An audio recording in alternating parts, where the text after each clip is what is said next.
নানা প্রাকৃতিক কারণে মেঘের জলকণাগুলো আহিত হয়। প্রাকৃতিক কারণগুলো কি?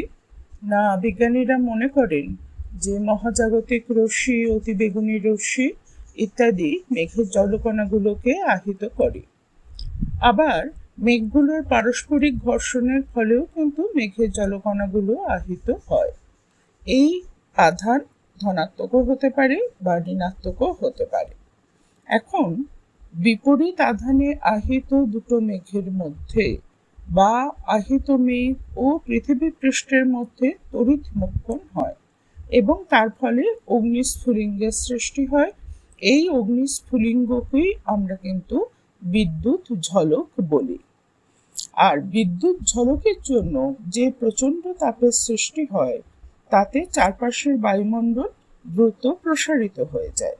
এবার এই আকস্মিক প্রসারণের জন্য বায়ুমণ্ডলের ওই জায়গাটার চাপটাও বেশ কমে যায়। তখন চারপাশের যে উচ্চ চাপযুক্ত বায়ু সেটা কি করে না, সেটা তখন এই প্রসারিত বায়ুর ওপর চাপ প্রয়োগ করে প্রসারিত বায়ুমণ্ডলকে সংকুচিত করার চেষ্টা করে। তাহলে বায়ুমণ্ডলের এই দ্রুত সংকোচন ও প্রসারণের জন্য যে শব্দটা সৃষ্টি হয় তাকেই আমরা বলি সেটা হচ্ছে মেঘের গর্জন।